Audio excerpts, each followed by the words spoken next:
My name is Maya Calloway. I'm 27 years old, and the morning my mother changed the locks while I was at work, I had just spent 9 hours on the phone fighting an insurance company so a 63-year-old man could afford his chemotherapy. I drove home with my shoes still wet from the rain, a cold cup of coffee in the cup holder, and a text from my mother sitting unopened in my notifications. I didn't read it right away. I was too tired. I should have read it. I found out about the locks the way you find out about most things that are meant to humiliate you in front of an audience. My downstairs neighbor, Mr. Okafor, was sitting on the front stoop when I walked up. He watched me put my key in the door. He watched it not turn. He watched me try it again. He said nothing, just looked at his shoes in that way people do, when they already know what's happening, and they're grateful it isn't happening to them. My mother had left a note. Not a call, not even a voicemail. A folded piece of paper tucked under the doormat that said, in her neat elementary school teacher handwriting, "We talked about this. Your brother needs the room. You're grown. It's time. Your boxes are in the garage." That was it. No date. No explanation of what we talked about was supposed to mean, because we had never talked about this. Not once. Not in any language. Have you ever stood outside a door you had a key to yesterday, holding a note that treats 27 years of your life like a scheduling conflict? I didn't scream.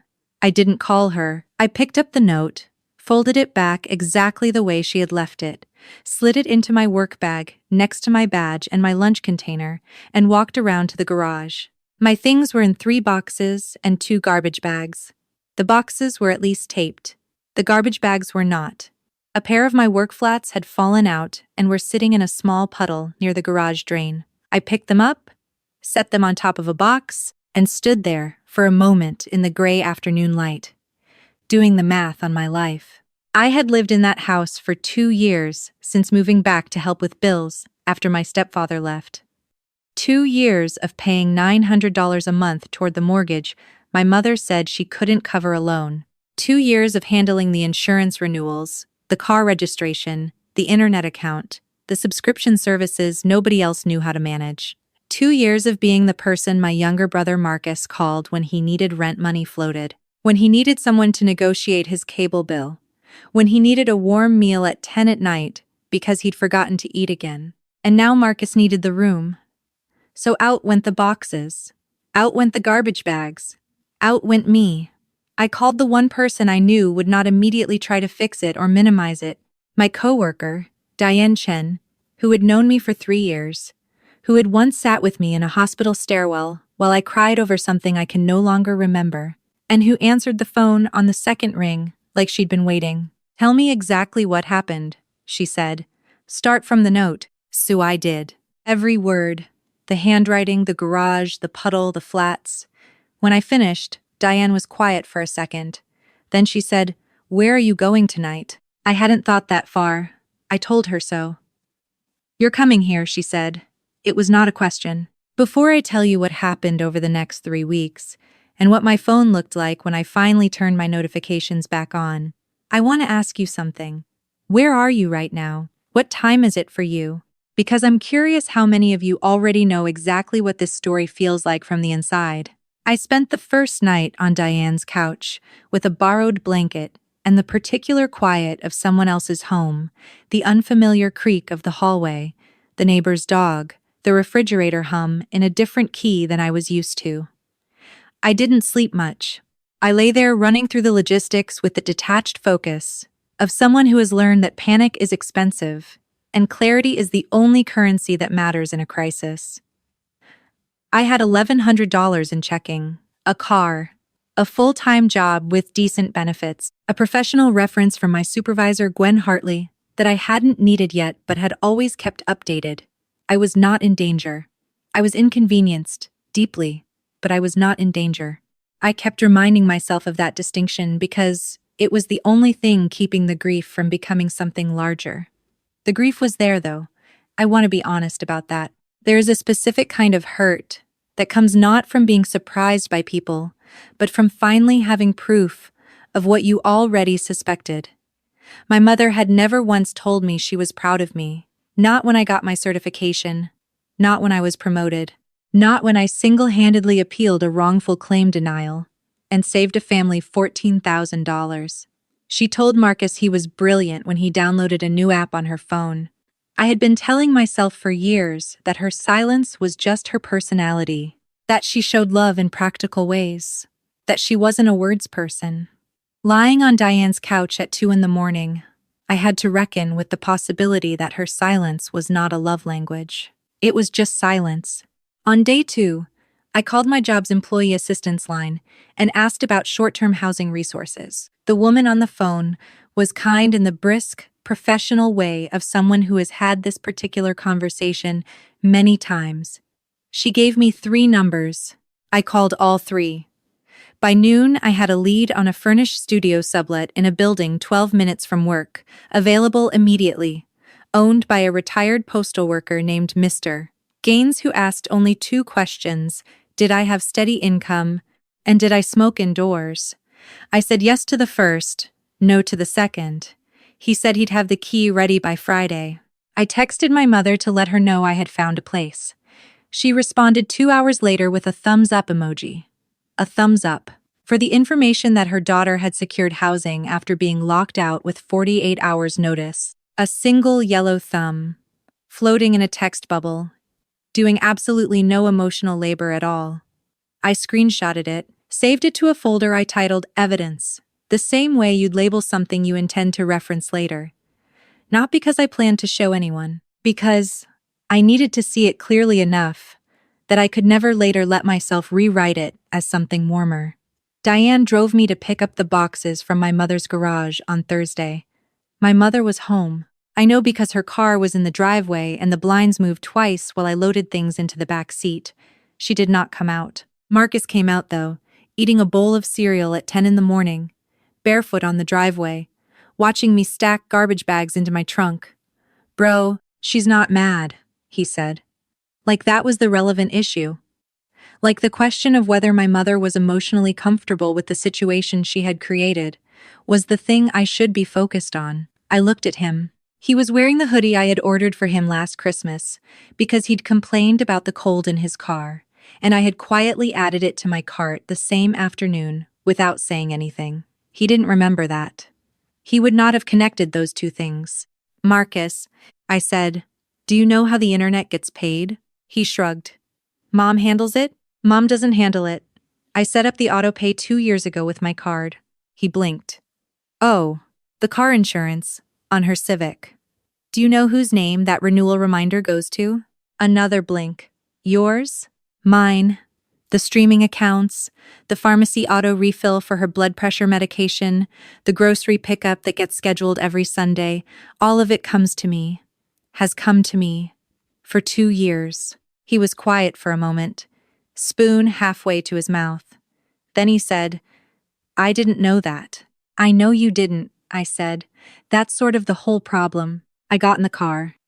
Diane pulled out of the driveway without a word, which was exactly the right thing to do. Halfway down the block, she said, "How do you feel?" "Like I've been leaving that house for 2 years and just now actually did it." Did you ever look around at your life and realize that the version of yourself doing all the invisible work has been slowly walking toward a door you didn't know you were allowed to open? The studio was small but clean. The carpet was that particular shade of beige that gives nothing away. The kitchen had exactly 4 cabinet doors, which felt correct for someone starting over. Mr. Gaines had left a packet of instant coffee on the counter as a welcome and a handwritten note that said, "Quiet hours after 10. Fire escape is on the east side. Trash goes out Tuesdays." More information, more warmth than the note my mother had left under the doormat. I unpacked in 3 hours. I had learned something about myself. I owned fewer things than I thought when I stopped counting what I had filled that house with over 2 years. The groceries, the cleaning supplies, the paper towels I always replaced before anyone noticed they were low, the vitamins on the kitchen counter that were technically mine, but that Marcus took without asking. None of that came with me because none of it had ever really been mine. It had just been infrastructure, maintenance, the invisible upkeep of a house where I was simultaneously essential and disposable. On day 5, I let myself look at my phone properly for the first time. 14 missed calls.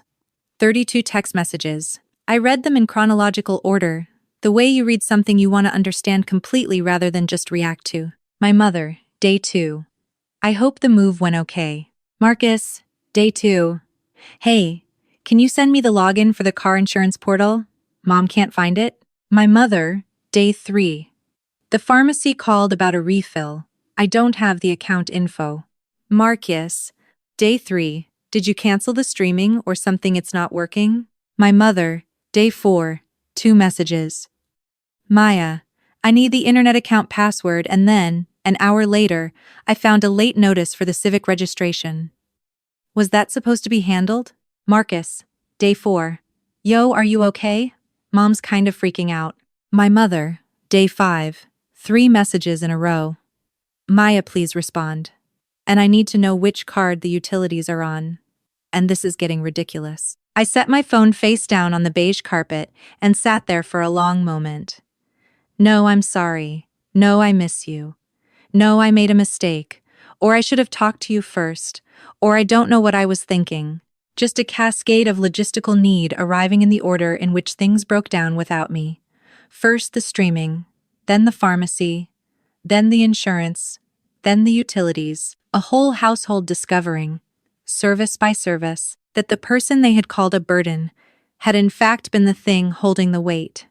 I wasn't a burden. I had been the floor.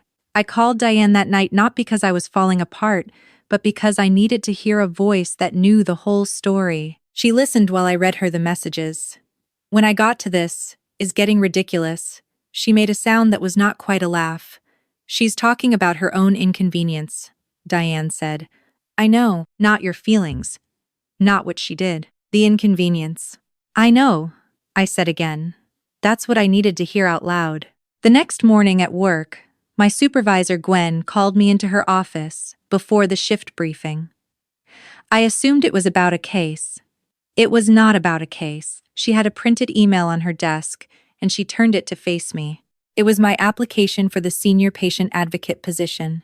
I had submitted it 3 weeks earlier and then quietly set aside the hope of it, because hope, in my experience, had a habit of arriving at inconvenient times.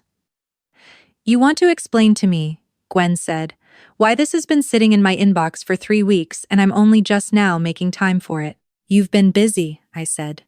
Maya. She folded her hands on the desk. I've watched you talk a family out of medical bankruptcy on a Tuesday afternoon, and then go back to your desk and eat a sandwich. I've watched you stay 2 hours late to finish a prior auth, because you didn't want to hand it to someone who wasn't as familiar with the case. Do you know what I look for in a senior advocate? I said nothing. Someone who already does the job, she said. You want it? I said yes before the word was fully formed. She nodded once, the way people nod when they expected the answer they got. It comes with a raise and a caseload shift. You'll be training the new intake staff. I'll need you to start orienting to the new responsibilities next week. I walked back to my desk and sat down, opened my work queue, looked at the first case, a 44-year-old woman appealing a denied surgical pre-auth, and started reading. The same week, my mother was losing her mind over a car registration reminder. I had just been promoted. I want to ask you something, and I want you to sit with it for a second. If the people in your life have always told you that you were difficult, demanding too much, but the moment you stopped being available, everything around them began to fall apart, what does that actually tell you about which story was true? The calls escalated over the following days. By day 9, I had counted 47 messages across calls and texts. My mother had started leaving voicemails, which she had not done in years. The first 2 were logistical. The third one was not. She sounded different in the third one. Not softer exactly, but hollowed out in the way that happens when someone has been carrying a version of themselves they're no longer sure fits. She said she hadn't realized how much I'd been managing. She said, the house felt different. She said Marcus had tried to cook dinner and flooded the kitchen because he didn't know the garbage disposal was broken and I had been meaning to get it fixed. Then she said, I just need to know you're okay. I listened to it twice. The second time, I noticed that the I need to know you're okay came after a full 60 seconds about the disposal and the flooding and the general difficulty of the household without me. I noted that sequence, not cruelly, just accurately, because when someone has spent years teaching you to second-guess your own clarity, accuracy is a form of self-protection. On day 11, Marcus called from a number I didn't recognize because I had stopped answering his regular line. I picked up out of reflex. "Just tell me you're alive," he said, before I could speak. His voice was different than the driveway conversation, less certain. More like the version of him that used to call me at midnight in college when things went sideways, and I was the only person he thought to call. "I'm alive," I said. A pause. "Mom's not sleeping." "Okay. She's not eating great either." "Marcus." "I know," he said. "I know." Another pause. Longer this time. "I didn't know it was your card on everything. I want you to know I actually didn't know." "I believe you," I said. And I did. That was the thing about Marcus, he wasn't malicious. He was just someone who had been so thoroughly insulated from the consequences of family systems that he had never needed to look at them. He was the one who could do no wrong, which meant I was the one assigned to hold everything he didn't have to. "Is it fixable?" he asked. "The disposal or the situation?" "Either." "The disposal costs about $90 in parts and 2 hours on YouTube," I said. "The situation is more complicated." He was quiet. "Then, what do I have to do?" "Figure out how to look your mother in the eye and tell her that what happened wasn't okay. And then actually figure out how to do your own adult life so that someone else doesn't have to do it for you." A very long pause. "That's fair," he said finally. "That's really fair." We didn't say anything else, but something in that call shifted like a door moving on a hinge that hadn't been used in a long time. Not open. Not yet. But no longer fully stuck. On day 14, the thing that changed the shape of everything happened in the parking lot of a Target, of all places. I was there on a Saturday morning, picking up organizers for my studio, the mundane rebuilding of a life in beige. I was in the cleaning supplies aisle when I heard my name in a voice I recognized as Mrs. Patterson, the woman who had lived 2 houses down from my mother for 11 years and attended every neighborhood association meeting with the energy of someone born for parliamentary procedure. She was with her daughter, who was roughly my age, and when she saw me, she made the face people make when they are deciding in real time how to handle unexpected social information. "Maya," she said. "Honey, how are you?" "I'm well," I said. "I'm actually really well." Her daughter, whose name I'd never known, looked between us, with the mild alertness of someone watching a conversation that has subtext they haven't been given. "I heard about the situation, Mrs. Patterson said, with the careful diction of someone who wants to communicate that they have heard things without specifying which things. "I want you to know that people are talking. And not the way your mother was probably hoping." I kept my face neutral. "What do you mean?" "Mrs. Patterson adjusted the strap of her canvas bag. "Your mother told Linda from the block committee that you had suddenly moved out and left them in a difficult position. And Linda told Rosemary. And Rosemary, of course, being Rosemary, asked Marcus directly what happened." A pause. He apparently did not know how to answer in a way that reflected well on anyone. I almost smiled at that. "People who have watched you come and go from that house for 2 years," she continued, "are not particularly surprised by how things went. And they are less sympathetic to your mother's version of events than she may have anticipated." Her daughter, apparently deciding she'd been silent long enough, said simply, "That sounds like it was really hard. I'm glad you're doing okay." It was such an uncomplicated sentence. No agenda, no subtext, no negotiation, just an acknowledgement, direct and clean, from a stranger in a Target aisle. "Thank you," I said. And I meant it more than the 2 words could hold. I stood in the parking lot afterward for a moment, with my one bag of organizers, and thought about what it meant that the neighborhood had already formed its opinion. My mother had tried to tell the story. The story had not cooperated. Public cruelty leaves evidence that survives the telling and retelling. Those 2 years of presence, of maintenance, of quiet labor, they were visible to the people who had watched, even when I hadn't known they were watching. I got in my car and sat there for a second. Then I called Diane. Something is happening, I said. Tell me, she said. So I did. That night, I had 61 messages total on my phone. I counted them the way you count things you are trying to process, rather than react to. My mother had called 4 times that day, Marcus twice.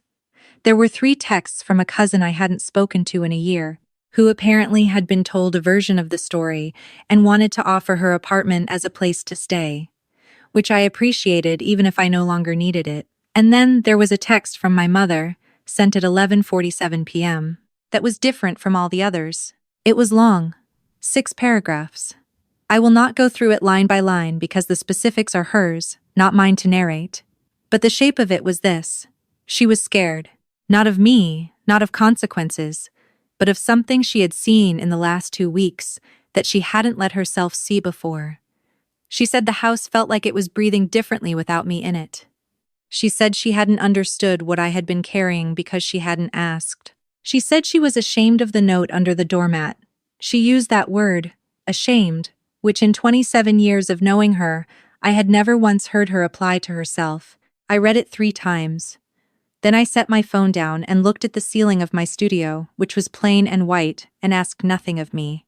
I did not write back that night. Not because I didn't feel anything. I felt a great deal, a complicated and unwieldy amount, but because feeling something and being ready to act on it are different states, and I had spent years confusing them. The following weekend was the annual Charity 5K that the hospital organized every spring in collaboration with 3 local nonprofits. Gwen had asked me to represent the patient advocacy department at the registration table, because starting the following Monday, I was officially senior staff, and she wanted me visible in that capacity. I said yes, because it was my job, and because I was genuinely proud of what the department did, and because I had stopped making myself smaller to avoid situations where I might run into uncomfortable things. My mother, as it turned out, volunteered every year with the neighborhood association at one of the water stations along the route. I found this out from Diane approximately 40 minutes before I was supposed to be at the registration table, and I stood in my kitchen for 30 seconds deciding whether this information changed anything. It did not change anything. I put on my department polo, clipped on my new senior advocate badge, drove to the park, and set up the registration table. The morning went the way good mornings at work go, busy and purposeful, the kind of busy that leaves no room for anything else. I checked people in, answered questions about the patient assistance programs, handed out informational packets to families who hadn't known we existed. A woman with 2 young kids told me that our department had helped save her family from a collection claim last year, and she had been hoping to find someone to say thank you to in person. I shook her hand. I told her that was exactly the kind of work we showed up for. Gwen appeared at my elbow somewhere around the 2-hour mark, looked at the small crowd around the table and said quietly, next to my ear, "You belong in this role." Then she moved on. I think about that sentence more than I expect to. I saw my mother before she saw me. She was at the water station closest to the registration area, handing out cups in a bright yellow association vest, her hair back the way she always wore it when she was in what she considered a professional context. She looked tired. Not performing tired, actually tired, the kind that sits in the eyes and doesn't lift when you put on a vest and do the thing you signed up to do. Marcus was not there. My mother was alone with one other volunteer, a man I didn't know. She saw me when she walked over to restock the cup dispenser. I watched her see me the badge, the polo, the table, Gwen standing 10 feet away, talking to a hospital administrator.